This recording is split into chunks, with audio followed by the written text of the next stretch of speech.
Oui, je suis restée en garde à vue 5 heures. Je viens juste de rentrer, le temps pour moi de faire de prendre une douche et de manger parce que j'avais pas mangé, j'avais faim. Donc je vais vous raconter un peu comment ça s'est passé. J'ai mal là parce que on m'a mis les menottes. C'est la première fois de ma vie qu'on me met les menottes. Là, c'est parce qu'il y a des fils, c'est enflé. Voilà, c'est enflé là. Vous voyez un peu tout ça, c'est du rouge. Et comme il y a un filtre, vous ne pouvez pas bien voir. Voilà. Tout ça. Voilà là. Voilà.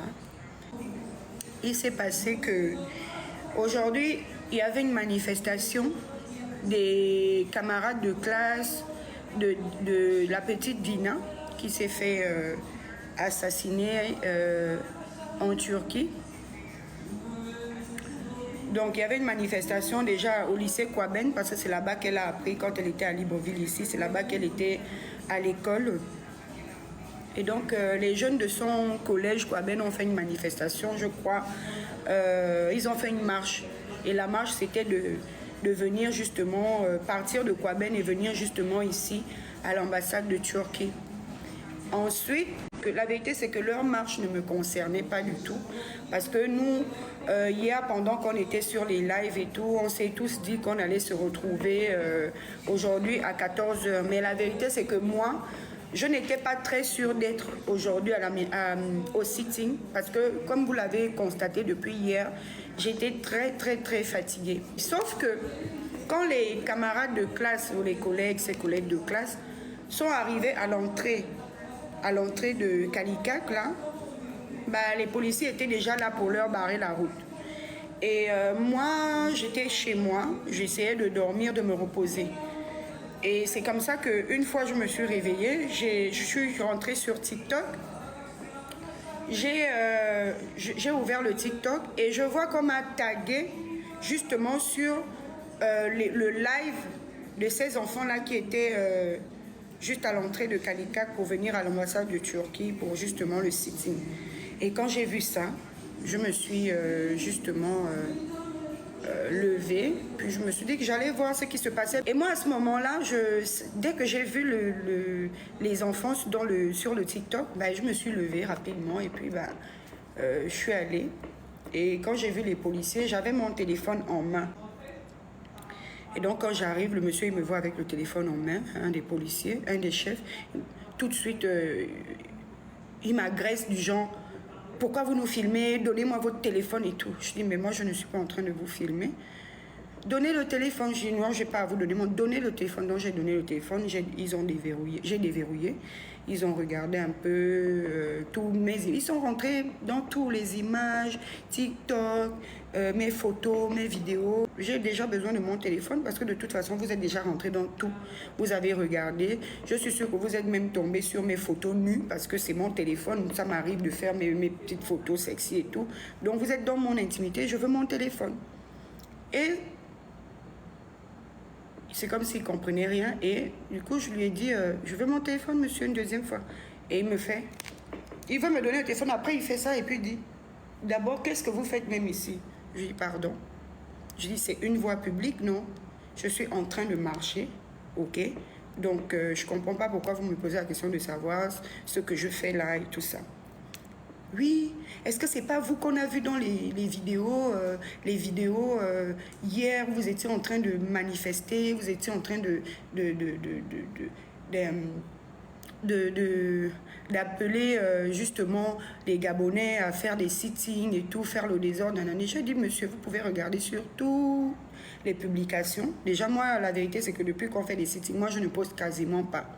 Ce sont les gens qui filment et qui postent. Donc, je me retrouve dans leur TikTok, dans leurs images, dans leurs vidéos, sur toutes les plateformes et tout ça. Donc, j'étais en train d'inciter les Gabonais à la violence et tout, et que c'est moi qui suis le meneur de jeu et tout ça. Je dis non, moi, je ne suis pas meneur de jeu, d'accord, mais le problème, effectivement, c'est que j'ai déjà une grande audience sur les réseaux sociaux, ce qui fait que quand on me voit là, on se dit c'est moi qui suis devant et que c'est moi qui suis à la tête de tout ça. Donc, j'essayais d'expliquer ça là. Je dis, bon, déjà, ok, vous avez déjà les réponses. vous pouvez me donner mon téléphone? Et donc, il n'a pas voulu me donner mon téléphone. J'ai voulu arracher mon téléphone et c'est là qu'il m'a un peu... Il a commencé à me brutaliser un tout petit peu là. Et comme je tirais mon téléphone et tout, et puis il a dit à ses gars, prenez-la, prenez-la, prenez-la. Donc tous les gars, ils étaient sur moi, c'était la bagarre, je me suis défendue, laissez-moi, j'ai rien fait, nanani, nana, vous avez regardé, il n'y a rien du tout et tout ça. Et ouais. Et comme je me débattais, je ne voulais pas monter dans leur voiture, donc ils ont dit, le monsieur, il a donné l'ordre qu'on me pique.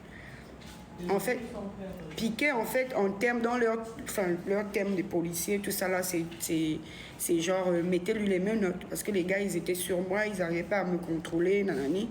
Et donc, il faut la piquer, il faut la piquer. Donc, du coup, on m'a mis les menottes, nanani, on m'a emmené là-bas. Et quand on m'a emmené là-bas, bon, c'était un peu dur au début, parce que, bon, tout le monde était un peu dur, fermé, d'accord?